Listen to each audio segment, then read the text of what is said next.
live now, and I'm gonna be It disappeared. uh, yeah. So, all right. So, hey, this is episode 10 in the podcast. It's gonna be a roundtable here with Cattrice Toles, the amazing Cattrice Toles, swaggy teacher, Jonathan Rizzo, Dr. David Sandals, and Cattrice Toles. Well, they're gonna introduce them, but I want to introduce them a little bit first.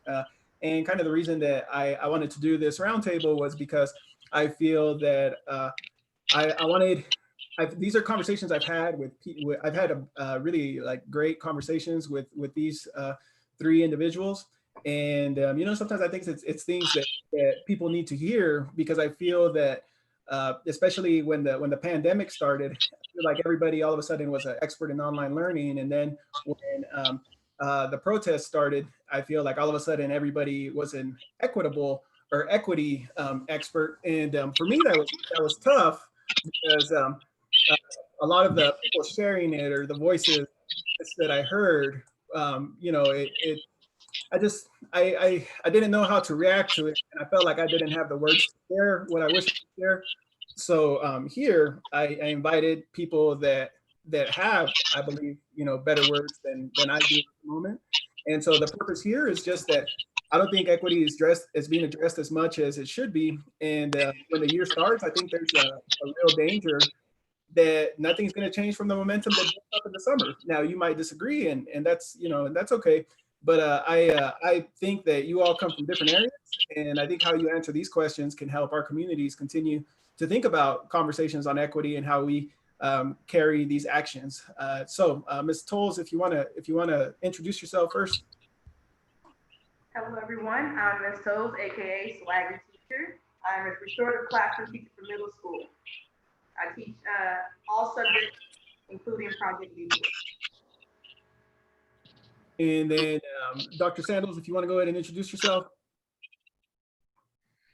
Hello, everyone. My name is David Sandals. I am a lecturer in teacher education at CSU Bakersfield. Previously, I was a teacher at one of our local districts for a number of years, and I am happy to be here and welcome the opportunity to share my insights into these very critical topics.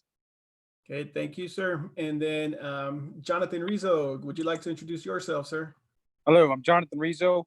I'm a school psychologist at Hardy and Compton for Bakersfield City School District. What? Cool. And so I'm going to go ahead and start out. What I did is I sent them questions, and interestingly, the first four people I reached out to were the first four that got back to me, and I didn't want to have too many people in the conversation just because I felt that they all really had something to offer. If and I might continue this and continue to invite people, but we'll see how this first one goes. So the first question that I'd sent them was, it's common to hear that the pandemic has exposed many inequalities in education. What exactly does that mean? And do you see our field moving in a direction that remedies those inequalities? And I'm going to leave it to you first, Ms. Toles. One of the main inequalities I saw when it came to this pandemic and with the relation to education was the digital divide. Students having access to the technology to be able to receive the online learning that they needed. And so that's just the biggest issue. That have, they have cell phones. We know that some students get their Wi-Fi from campus to use those cell phones. And then also too, so they have a computer at home. We're giving out. What about the or tablets in your district? What about the schools? Or what about those students who don't have internet? You guys back? Was that so? I believe that was me that cut out. Sorry about that. If you guys can mute yourselves when the other one's talking, because right now I'm getting feedback on my end, and I'm gonna. So Miss Toles, did you have more that you wanted to share on that question? No. Okay. Dr. Sandals, you wanna take that question next?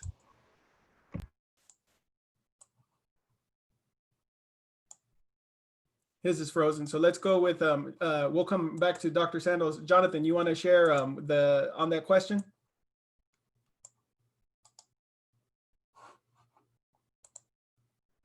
Jonathan, unmute yourself for me real quick.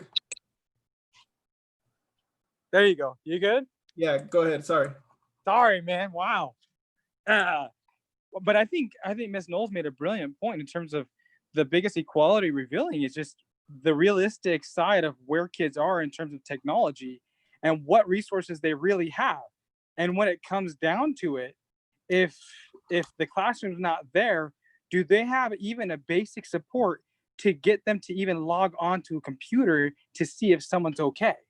And I think that's a huge inequality, but you highlight that point onto all the equalities that we've already known. So, and most of these kids, this is the thing, those students that probably don't have technology, many of those students, we probably can see if we correlate the data, they struggle in many other areas. So now this is just another at-risk point for them, just one more layer onto their point of education.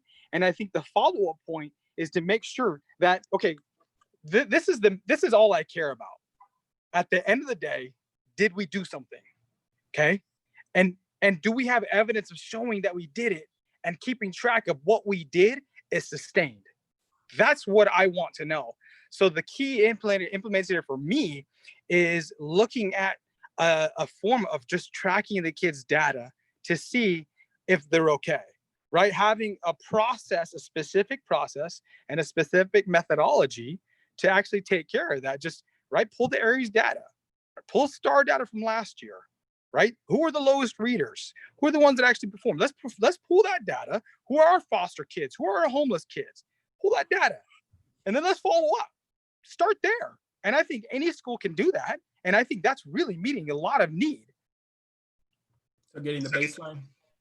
Right? Start there. Because if you don't start with a general baseline of seeing, and I mean this in a set of getting a basic spreadsheet, pulling an Aries query, right? What are the foster kids, the EL kids, the LTALs, the homeless, right? Our absentees. I already did it. I'm brand new to the district. I already pulled it. The absentees, who are the kids that scored the lowest in the STAR reading? Pull those kids, and then they're having somewhat of data. I don't have this yet because I haven't talked to teachers. The next thing is which kids actually logged on and which didn't. And then you look at all those variables. Any person and any educator with a general degree or non-degree, I'll tell you that, I have paraprofessionals that are smarter than me, can come up with a plan with that. You pull all that information, anybody come up with a plan, but you got to pull that information. I see that. Dr. Sandals? You got to unmute yourself real quick for me, Dr. Sandals, sorry. No, thank you. I think my predecessors nailed it. They each spoke about the digital divide, which has always been an issue, but it's become more prominent here since the pandemic has stricken us. But I want to bring to light another point that I think is a larger point.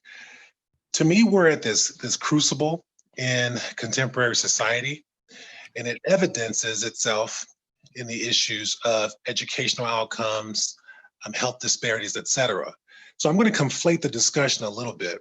So you mentioned COVID, but I'm also going to mention social unrest, which I think also should be conflated, right? Because here we are, we're talking about social inequalities and inequities, but they really happen at the intersection of COVID and social injustice, which have always been present, but now we're seeing it manifest more prevalently, and due large part because we are quarantined and we have all these different restrictions. School is not on the forefront. It's on the forefront now. Yeah, exactly. That's exactly right. So they're becoming magnified. They're at the forefront. But in truth, and we've known this for a long time, particularly those who work in underserved areas and those who have children, we know that these issues have always been at the forefront of certain communities. But now the nation is having the discussion. So yeah, back to the question concerning COVID. Yes, there are inequities. Yes, there will continue to be inequities.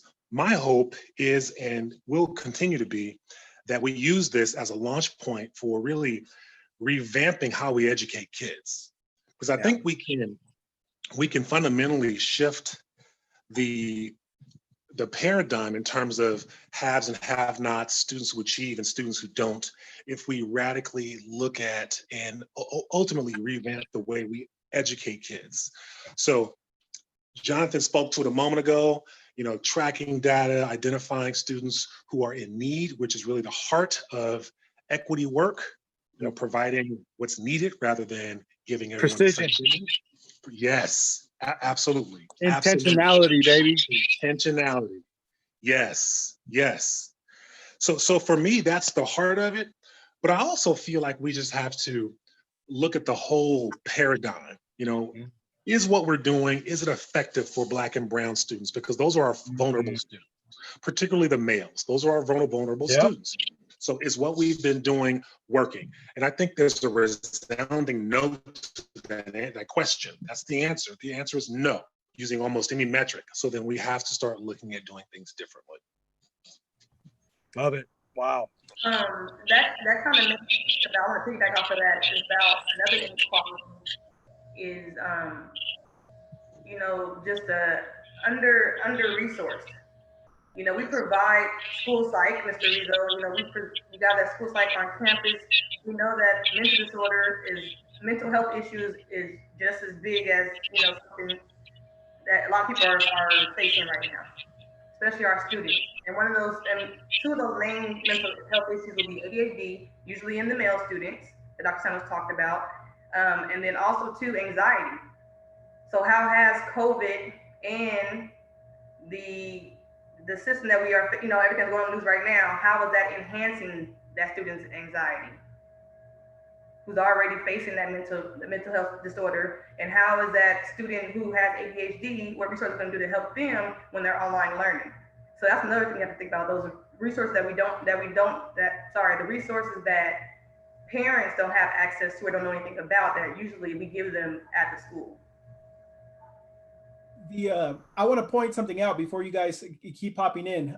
So for me, and I think this was just like a mistake on my part, but so like when I'm referring to the pandemic, I'm referring to the era of what is going on in the pandemic. So I'm talking about COVID, the unrest, the protest. I'm talking about everything. You know what I mean? So and I don't know, maybe that on my part, that part. So I guess what I'm talking about spring and summer 2020. That's what I'm talking about.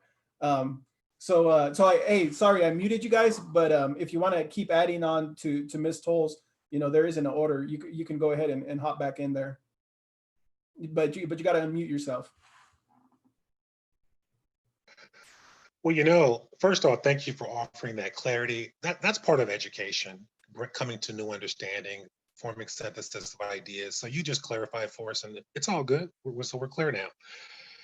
I was having a conversation with some brothers the other day, and one of the things that came out was during the pandemic proper, and by that I mean the COVID. One person said, parents need to step up. And fundamentally, I agreed with him, but then I asked him for greater clarity. So he went on to say, parents need to be more engaged, that they need to be more participatory in the lives of their students, and on and on and on.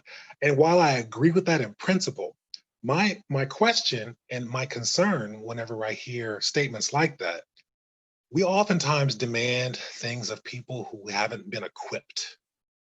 And therein lies an immense inequitable expectation. So we're sometimes saying parents who maybe don't value education, or those who, the same way we do, or those who don't have the capacity to help their kids the way we think they should, we're expecting them to do what we think they should do. And I feel like that I hate to use the word fair, because I feel like a fair is a place where you purchase pigs, but I do feel like there has to be a greater awareness of our population, and we have to equip them with the necessary skills in order to help them help their children. And I think many districts, local districts, are doing that, but I think in Moss, it has to be a more concerted effort, particularly during the pandemic. What I was saying about giving the parents the resources, not just with mental health, but the resources to help the students with online learning.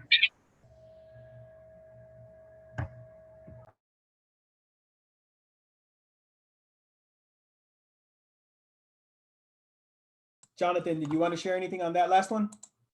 No, I'm good, man. I'm good. They said it very well. Love it. All right, here's the next one. So, and this one for me is the hardest one, because I'm coming to you from this angle. I got to be a part of the summer school, and I did my best, and I'm proud of the work that I did. I'm proud of the work that I saw other teachers doing. I saw Ms. Toles taking initiatives, and I met new teachers, and I was proud of the work they were doing. So I'm proud of the work that people are doing. Okay. Now, the next question, that doesn't mean though that I'm not concerned, and I'm concerned for kids that are already struggling. What are the potential effects here? So my question here is, what are the biggest concerns for low socioeconomic communities and students of color heading into virtual learning? And then and you all have different walks of life and different eras. You can address it from your specific era, or you can address it from a larger picture. But what are the biggest concerns for low SES communities and students of color heading into virtual learning? And whoever wants to take it first can go ahead.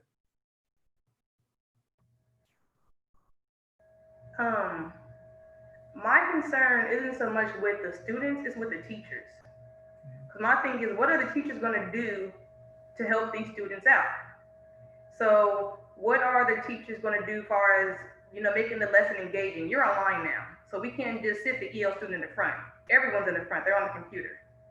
You know what I mean? And how is that student who usually sits in the back or sits in the front and still gets overlooked? How are you going to be able to work with that student and stay on top of them so that they don't miss anything in the learning?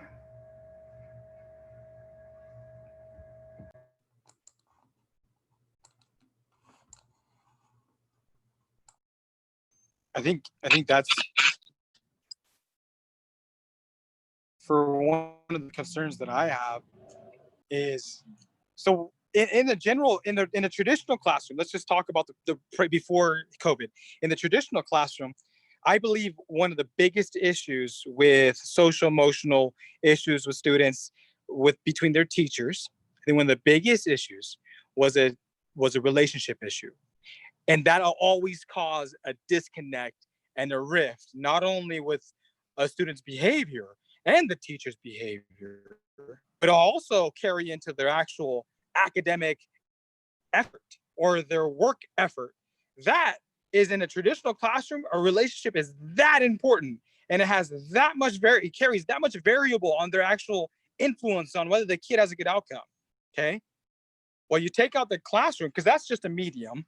I believe the classroom is just a medium. You throw in a different medium where it's harder to connect, or you have to make more of an effort to deliver a relationship.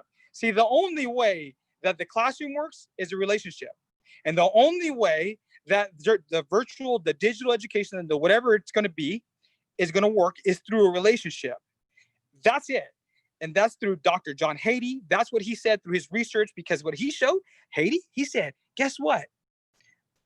Distant learning is just a medium, and the classroom is just a medium. And yeah, distant learning hasn't shown the best efficacy, but neither has the classroom.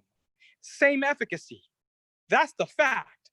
We have an opportunity to really make some key changes, but the only way to do it is through relationships. And I know for a fact, because I'm really good at relationships, it's harder for me to do it online. It's more difficult for me to do it over the phone. It takes more effort. It literally takes more oxygen and more calories, because the energy it takes in my brain. It takes a lot more self-care. It takes a lot more discipline. It takes a lot more processes and structures. And what I'm worried about is, if people don't do that, these kids that we thought, oh man, they were worse off in the classroom. Oh my God, we got to put them in detention. That was a big impact. But now the big impact is they will have no education and no connection at all. And imagine the outcome of that.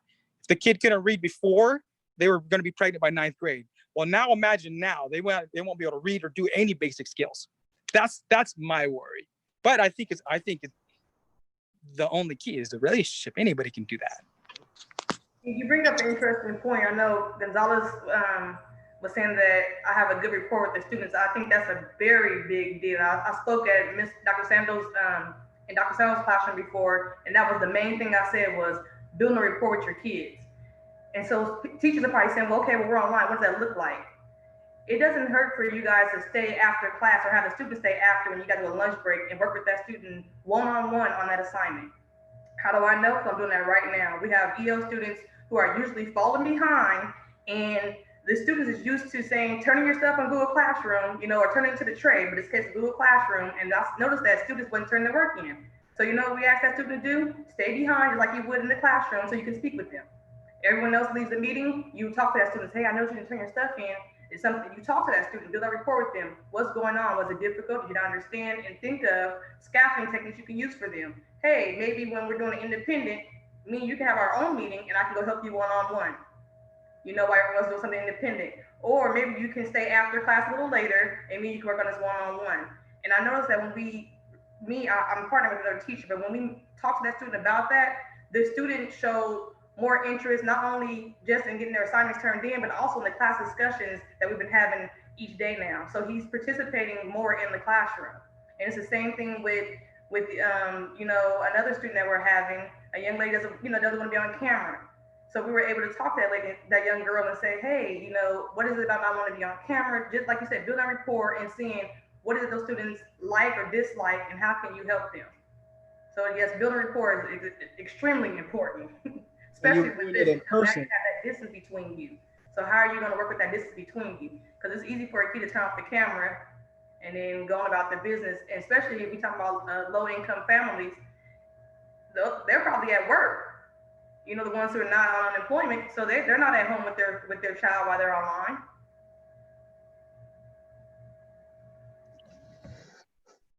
Once again, I feel like my predecessors have nailed it. And so I'm just going to add on to what they've already constructed.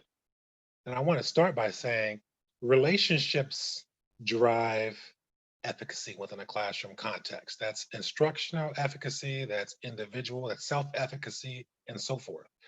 So really, the little things you do, which are seemingly innocuous or ineffective, those are the very things you should do more of. But now we have to be elastic in the way we plan and do those things in a virtual space. And so oftentimes I hear teachers say and other people say, build relationships, build relationships.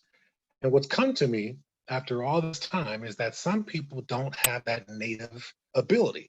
Like for others, it comes easily. For some, it's a real struggle. And so what I would say is for those of you who are looking for tips, just start small, greet your students every day. And we've heard this before. This is not new, but sometimes it bears repeating. Greet your students every day, give them a high five, in these times, give them a fist bump when you see them. Virtually, give them a fist bump, right? Wear your gloves, even online. No, but I mean, I really want you to do those little things that help foster connection between people. So Mrs. Toles said it, stay behind after the session concludes and just speak with them about an aside, something independent, non-curriculum related, and just get to know them. I like to do this 3 sets of 3. And I picked this up somewhere, one of these materials I read over the years. So each day I want to focus 3 minutes on 3 different students. So I really want to wrap my mind around individual students, 3 students at a time. And I don't devote inordinate time, it's just 3 minutes. So for 1 minute, I devote myself to a particular student. And I don't think about anything but that particular student. What is he or she like? What does he or she do after school?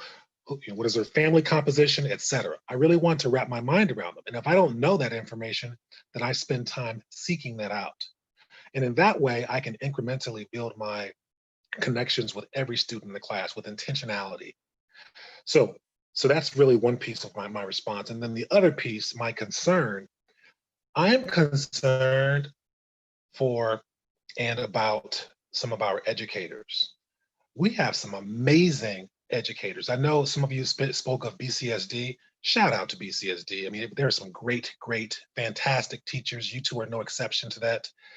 There are many in that district. The challenge, though, is we have some who don't have the agency to do the things we're asking them to do. So I'm really concerned that maybe the requisite skills aren't being imparted, or maybe they aren't being sought so that we can shore up these areas with students in terms of relationship building and then building online capacity. So I'm concerned about that, particularly for our veteran teachers, those who've been around for some time. And I count myself among those. So if I were still in the K-12 sector, I would be concerned for myself as well. I would wonder, do I have the skills? Can I meet the needs in this changing environment?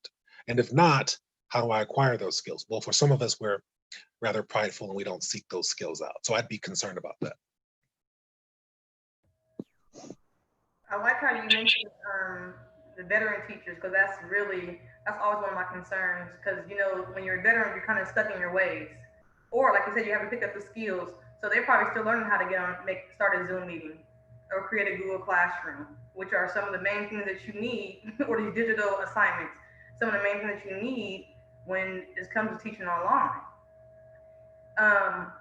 And just to kind of piggyback or add more to that, I was also thinking about like now too, those class discussions, the comprehension continuum. What questions are we going to be answering? We can't just be asking those little questions that we used to ask, like the who, what, when, where. We have to really start digging deep. And so we have to take what's been going on in the news today, from the pandemic to police brutality, and how can you incorporate newfound information that these kids have, that most of them are on social media or watching the news now. They're more in tune, or they're hearing their parents talk about their grandparents. You can't get away from it. You go to the stores right there, wear a mask, you see all this stuff. How are you going to take what's going on today and incorporate that new information into what you've already been teaching? And that's kind of the issue that you have with the veteran teachers. They have this set idea what they're already teaching. They get stuck in that, and you have to always make sure that you're always reinventing yourself. And when you reinvent yourself and your lessons, and so that way that you can have those conversations with those students, and you can say, okay, now that you learn something new and you use this with something old, what are you going to do with that information? Again, the comprehension question: what are you going to do with this information? How are you going to be the difference and make a change with the information that you have today? And that goes to project-based learning. How are you going to, maybe you have these students, after you teach them something related to what's going on today, what can they do with that information that you have just given them? So now that goes back to project-based learning. So are teachers doing that? Are you having your students create a website for resources to help people, or create an app or anything, just anything that's project-based that will help those students thinking about how they can make a difference in the world, but also applying what they just learned. Yeah, I think you guys they said it brilliantly. I mean, brilliantly. I could give some people some tips on how to deal with anxiety, but I don't know if you want to go there, Reddy. But I don't have anything to add what they said. It was awesome. Okay. Dr. Sandals? Yes, sir. You wanna add to anything that was mentioned right now in that last question? I did. I just wanted to add that the pandemic, despite all of the tragedy, and my heart goes out to everyone who suffered directly and indirectly. I've had students who directly suffered, who's lost loved ones, and my heart goes out to all of them. The one affordance the pandemic does allow us is innovation. In this space, we can be innovative. We don't have to be bound by tradition. We can be inclusive to the degree that we bring in disparate ideas and disparate technologies and disparate relationships and leverage those things to help our students. So it's really, really advantageous to collaborate. Those collaborative spaces really afford teachers, particularly the veteran teachers I referenced a few moments ago, it affords them an opportunity to get new skills and to get new information on which to act and to better help students. So just wanted to add that piece. Okay, so thank you. Here's the next one. This is question 3, and I think the last couple comments blend into this one pretty well. So how can we support teachers, especially new teachers that are starting out their career in virtual teaching or virtual learning and in a virtual setting? And I say this because for me, I always appreciated, especially starting out, that little hallway conversation, even in year 3, 4, 5, 6, hey, after the PD, oh, what did you do? What are you doing? Oh, hey, I like how you talked about this. And that they don't get that anymore. So the informal learning, so the traditional informal learning that we had, the water cooler talks, all that's not there. And then you like some of the things Miss Toles was saying, where like the building relationship part, she was already a pro building relationships in person. So she easily went from in person to online. But this whole new group of people coming in, they're coming into a whole different thing that didn't really exist, I guess, with public education. So if you can address it with how to support veteran teachers, but I think we addressed that one in the last one, but you can still bring it up again. And then especially new teachers, how could we support them going into what's coming, in a couple weeks, basically. And then let's let Dr. Sandals go first on this one, because to keep to just to so that you guys, so he could get his out first. So I can shut up most quickly. Is that what you're trying to do? No, so that they don't steal. They leave you open. I feel like probably one of the more prominent features that should be evident in learning spaces for new teachers should be increased and more visible aspects of collaboration. And so I alluded to it earlier, but let me speak more specifically. The power of collaboration is not just that we share instructional ideas. Part of it is so that we also develop a sense of what wraparound services are required by students and how we can help them through one person's anecdotal information. It may be a conversation between the two of us, for example, and I say, well, Dr. Gonzalez, I had so-and-so. Her sister did X, Y, and Z, and I know that the family loves this and that. So you might try leveraging this or that to help gain entree into the life of that one student. So it's really powerful in that it's not just instructional. In fact, I would argue that it's more so non-instructional, the power of it, to determine and to define those contextual pieces that oftentimes we miss. And I think when we, as new teachers especially, we go in and we're so driven to impart this knowledge, this content knowledge, but I think more now than ever, we have to be more holistic in our approach, and we have to be mindful of the collaboration, the power of it, and seek it out. If you're a new teacher and you're hearing this, for me, new means years 1 through 5. That's what it means to me. It doesn't mean you pass your probation. That's a formality in some cases. I'm talking about get to your 4th or 5th year, even up to that point, you should be actively seeking collaborative opportunities. You don't know it all. None of us do. So maybe ask yourself questions. How can I get better along this metric, along these lines, and seek out a mentor. For me, I'll be frank with you. I taught most recently in a K-12 space. I was a restorative classroom specialist, which for those of you who don't know, it's really a self-contained environment. You teach all subjects.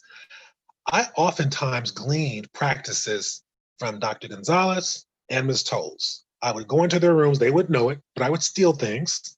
I would take techniques and tips, and sometimes I would just overhear them collaborating with others, and I would take things back to my room and I would implement it. But my strongest suggestion, my exhortation to the new teachers, and really this applies to all teachers, but particularly new teachers, steal. Be a knowledge thief, a skills thief. Take the information so that it better serves your students. Yeah, piggybacking off of that, not only did I steal from Dr. Sandals as well, but also Mr. Gonzalez. I was incorporating technology, but not as much as I wanted to, because I really didn't know what other sources I could use using technology. And so I met Mr. Gonzalez, and he would tell me about new, different sources, and I started incorporating those and making them my own, and figuring out how can it. If he was teaching science and math, I'm teaching English and history. How can I use those same sources he's using before my content level? My concern really is not that new teachers are not going to be innovative. It's more so of the new teachers being able to, like you said, reach out to those people when they need some support. So, you know, you're still gonna have behavioral students in your classroom. You're gonna know, you need to know who your school sites are, your BIS or your YIS, depending on what district you're in, and making contact with them and building rapport because they know about those students because most likely they probably already been working with them and they can give you background information that can help you. They also, maybe once you build a rapport, they can probably come into your classroom just like they would if they were on campus. They can come in virtually and sit in and while you guys are teaching. But that's something that you guys have to reach out to those resources on your campus and make that happen. Oh, great, great. I love it. I think for me, because I'm not a teacher, so I have a different role. You know, I've often seen in the way I've worked is that I'm the psychologist for everyone on campus, right? I don't care who it is. If you need some help on how to think or how to structure or how to behave or just some support or just someone to listen, I'm going to be there. And I think that's the role that I'm going to play again. I'm not going to change the rule just because it changed districts, but I want to be able, I believe for my, as a psychologist, I think it'd be great for us to, and I'm not gonna speak for all of the colleagues, but for me, I'm going to reach out to the new teachers. I'm gonna reach out to every teacher. That's my methodology is I reach out to the principal and I reach out to the principal every day and I reach out to the teachers and I reach out to the teachers frequently because there's no difference between the success of my role and the success of student in classroom. It really is relationships. And I think the key variable for me and the thing that I've seen, I believe a true epidemic is depression and anxiety. And that's been haunting us for at least 100 years. And it's one of the leading cause. Depression is the leading cause of people being out of work right now, worldwide. It's even in Switzerland where the country's great. It's everywhere, worldwide. And what Harvard's released is a study that's talking about most people live 50% of their lives in their unconscious, mind wandering, not present, not paying attention. And I think one of the things that I've been working on, because this is hard for me too. It's not, change. I like change, but it's really hard sometimes and it pulls me out of my skin and it's tough. So I had to learn a different way of thinking. I had to, how we talk about intentionality with your practices, with how you deliver your lessons, with how you work with students, with how you behave. Well, I have that same intentionality. Sorry, my battery died. Or it's going right now. I have that same intentionality with how I think. And I think that's what people need to move towards. What I teach students is that they really got to pay attention to every thought that comes in their head because most of the time they're not real. Most of the time they're in the future. Most of the time they're in their past. And whenever you have a thought and you believe it, it turns into a feeling. And that feeling, and people don't know that feelings and emotions, it involves your musculoskeletal system, it involves your nervous system, it involves your regulation system, such as your heart rate, your blood pressure. So when you're not controlling your thoughts, you're mind wandering or you're daydreaming into things that you can't help, right? Sometimes you're daydreaming about what can go wrong. How the heck do you think you feel if that's what you're thinking about? Terrible. That's what Harvard showed, that people, when they're daydreaming, they often feel a lot worse than if they just paid attention to what they were doing. And that's one of the practices that I teach students called, it's a framework, it's a six-step framework. It's called acceptance to commitment therapy. And it's simple. It's just pay attention to your thoughts. It's make sure you identify yourself, be connected with yourself, your transcendent self, be present, choose to live. And then the action area, take habits and involve it in a process so it's continuous. That's a specific framework that I use for students, but I use that as a way of life. I don't think you should disconnect your practice from the way of life, but that's exactly what I intend to do is support teachers. When I create the videos for students, because I like to create some social skills videos, I teach with I think, how can I get even the teacher to learn something from it? You connect it and then you support it. That's my plan. And I think that's as a psychologist, a good way to start. To add on, that made me think about when I spoke at I talk about energy. You know, the energy you bring into the classroom or just around anyone, they feed off of that. And this is a perfect example. Yesterday, the night before, I didn't get enough sleep. So I got online virtually to teach the lesson, and I was so drained, and the notice the students were not engaged in my lesson. So, like you said, taking yourself out of the situation in your mind and being present in the situation that you're seeing that's going on right now, and giving your best, pick your best foot forward. I know it's hard when you're sitting in your own house and everything is still surrounding you, but just kind of finding that empty space where you can be to yourself, where you are going to teach your students, so that you can be the best that you can be when you get ready to teach. That's perfect that you said that, Mr. Rizzo.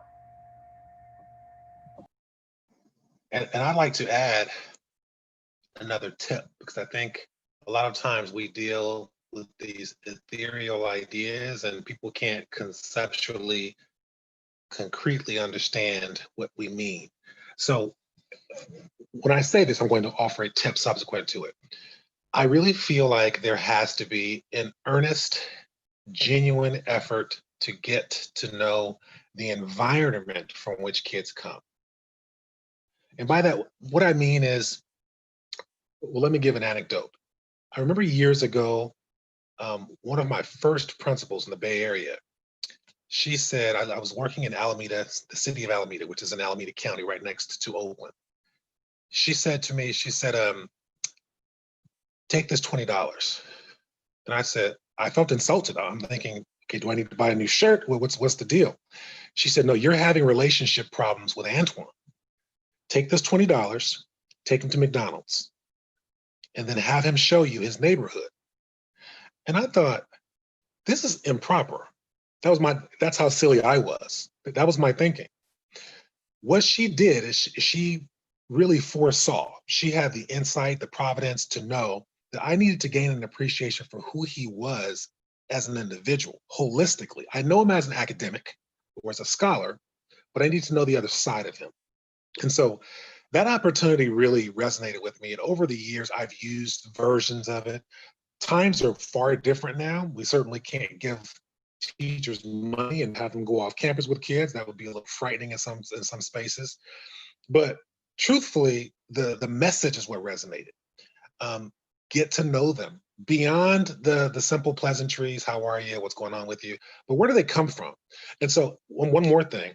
There was a time when there were talks of visiting neighborhoods around local schools so that teachers who had no idea about those environments could contextualize and make the nexus between the classroom space and the home space.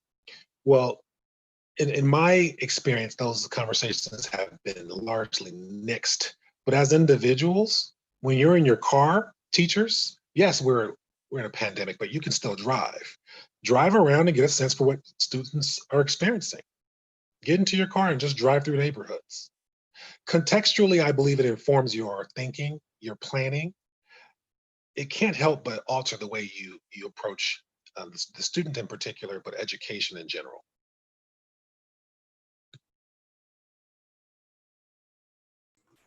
Anybody else want to share any thoughts on that last one? All right. So yeah, thanks guys. We're coming up here towards the end already. And the last question, it's not really a question. I guess it's more of an open prompt. And I just, any suggestions, any issues, anything you'd like to address with this last round? And whoever wants to go first here on this one, you're all good to go.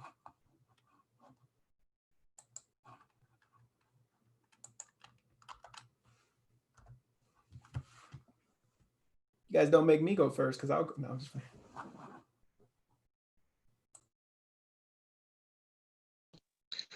I want to circle back to something Ms. Toles said a while ago, which is, to the extent possible, we have to leverage existing circumstances taking place societally and embed those into our lessons in an earnest and honorable way. And I would even have a focus group of students to inform how we construct lessons so that we do so honorably. But I feel like if we do business as usual, if we use our anthology or even our lessons that we constructed prior to COVID, I feel like we run the risk of losing them for lack of interest. So we have to engage their hearts and minds, and that starts with what is their environment like? What's taking place in the current milieu? So we look for curriculum, the existing societal contretemps, if you will, that's curriculum. Let's use it. And just to add on to that, please don't take the SEL out of the lesson. Just we don't have to separate the SEL, into one lesson. It can be incorporated. It can be embedded into what's going on right now. I don't want everyone to think that we have to just teach SEL for 30 minutes at the beginning of the class and hurry and get it in. We need to be teaching that SEL throughout all our lessons and just embedding that into what we're already doing. Using what's going on today, like Dr. Sandals said, using what's going on today, but incorporating that SEL. If you didn't think it was important beforehand, it's extremely important now. Man, I love it. I love the recommendations. I'm gonna piggyback on theirs. You know what I would recommend to the teachers is figure out what the kids value. What are their core values, right? Figure it out, because I'm gonna drop some knowledge on you guys, right? So according to Dr. Hayes, I think he's the most brilliant psychologist, philosopher out there. Okay, he's done the research, and neurologists have done the research. What they've shown is that when we focus just on goals, that it pulls us to the future, and we don't enjoy it, and you don't enjoy life. Everything just becomes a task. But when you make the task, when you find out what the core values are, and you pull the task, and essentially that's social emotional, right? Lessons, you pull their interest by finding out what their core values are. When you do that differently, you focus on the values differently than the goals, it actually elicits a deeper, more meaningful, emotional connection than you would with the goal. So a similar illustration would that be was, say, for example, all right, me and Eddie, we're in a doctorate program, right? Say I just focused on that. That's all I wanted. I'm gonna do everything on that, right? And I get that doctorate. How long is that feeling, that emotional feeling of walking across that stage gonna last? You know, for me, the goal, it didn't last long because it was so hot out there, right? But how about this? Something that's meaningful and valuable for me is helping a kid, right? Compare that to me helping a student, which I was interested in, and watching him bloom, and focusing my daily interactions, because that's my value, on showing love to that kid, and just boom, compare that feeling of an emotion of focusing on my core value opposed to a goal. Well, we got to take that same thing with students and figure out what is going to be their interest and what's meaningful to them, because what they've shown, the neurologist, right, neuroscience, what they've shown is if the students aren't interested, if you don't pull emotion into it, then they really actually won't retain it. Emotion is a key indicator or key variable of whether the student is actually going to learn it or not, because as human beings, our brain is metabolic, which means it only functions off calories and oxygen, and we only think about what we care about. That's that. So if you don't pull things in that they care about, then it won't be meaningful and they won't learn. Which goes back to what I was saying earlier about the comprehensive continuum. Asking those questions at the end of the lesson and seeing what did they get from it and what can they do with that information. And so I have a few closing thoughts that occurred to me while my predecessors were speaking. And one of them is, as Jonathan was speaking, I thought Maslow over Bloom.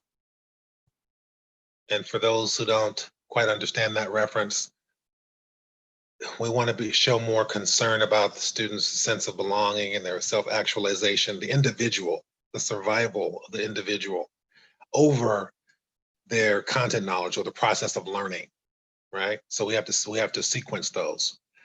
A second thought that came to mind for me was, I'm going to cite my brother, Ibram Kendi, Pulitzer Prize winner, author of How to Be an Anti-Racist and author of Stamped from the Beginning. He talks about the importance of anti-racist work. And one thing we haven't touched on here, because I wanted to keep the tone light, but an unmistakable truth, and one that is unforgiving in this reality, is that we live in a racist society.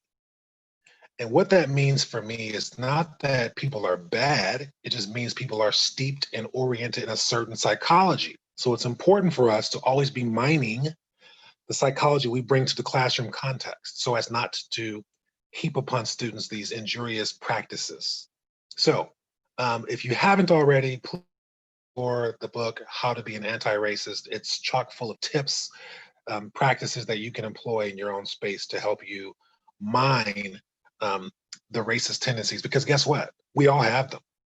Some in more spades than others, but certainly we all have them. And so we always have to be mindful of the way we think and what we therefore do. And actually, I'm going to wrap up there because I can see that I'm going on and on.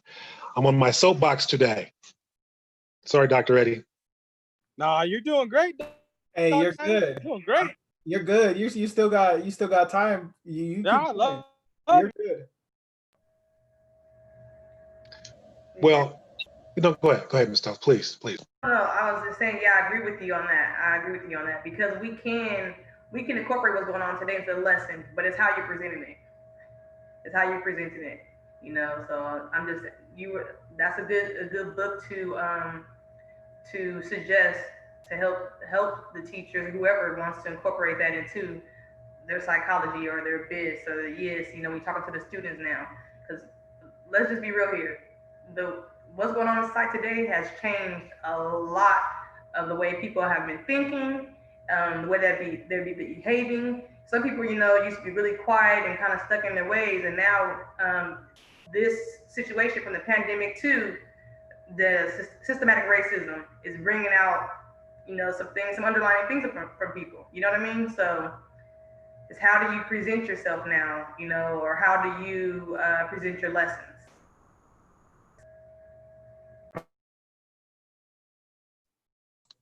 And let me also say, I'm just jumping in too much today, I'm telling you. I'm giving my, all right. Along the lines of SEL instruction, it's really vital that teachers, practitioners really parse out what SEL means. Because in an overarching way, we sometimes hear that language thrown around without sometimes disassembling it to its component parts. And so I would really challenge educators, parents, whomever, identify the core elements according to CASEL, that's the Collaborative of Academic, Social, and Emotional Learning. Identify what it determines to be the 5 main thrusts of social emotional learning. And I always forget one because I'm here on the spot, but we've got self-management, social awareness, self-awareness, relationship skills, and positive decision-making. And so identify each of those strands and really find intentionality in bolstering students' capacity in any one of those strands. So for instance, maybe you're working the first several weeks on self-management. What does that look like? And so we're finding skills and techniques that can help bolster a student's idea of what management looks like, self-management. For us, fundamentally, we were all, well, 3 of us were at Emerson Middle School at the same time. One practice we employed as a school site is we used journals. Now, that one might argue that that's just a lukewarm way of gaining entree into that very critical area, but it is an entree. And so what it does is it gets students thinking in an intentional way. It gets practitioners thinking in an intentional way about how to model the behavior that you're looking to have students evidence, and students are getting a chance to see the model, and they're also getting a chance to think through their own actions as it relates to self-management in particular. But any of those skills, I would really implore everyone to really delve in and find out what each of those means. There's great resources online. I would offer myself as a resource, but I don't want people emailing me. I'm just joking, but no, anyway, it's worthwhile because it's such a vital part of what we do in the classroom now more than ever.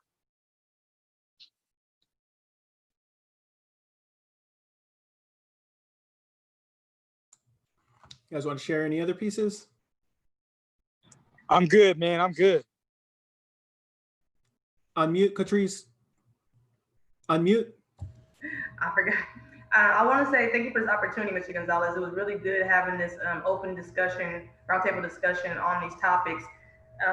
very important to discuss. Again, we was lukewarm with it. We could go a lot deeper, but even just talking on the top of the surface is still good. So yeah, so this is the first time I've done this type of thing. So I appreciate you guys taking a shot and going with it. Like you said, I know it kind of lukewarm, but I mean, I guess for the first time we dip our toe here, you know, I guess I liked it. I liked it. Yeah.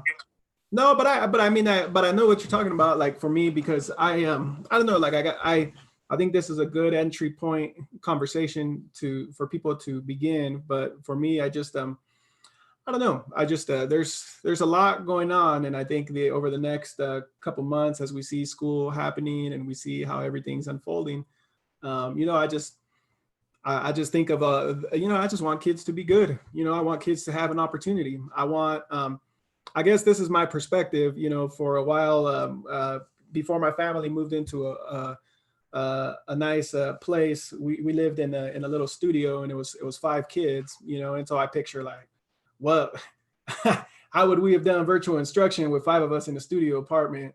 You know, like what was that going to look like? You know, you understand what I'm saying? And then and you know, and if it happened to be when my cousin and my aunt lived with us, you know, what would that have been like too? Or my cousin and my aunt heard, and they're, you know, so I just you know, there's I appreciate you guys taking the time. Thank you. You know, I hope we could continue this conversation. And yeah, just overall, thanks for hopping in and sharing, guys. Shout out. Thank you, Eddie. You're the man, brother. I want to be like you when I grow up. You and me both. Thank you all. All right, I'm going to stop it, and then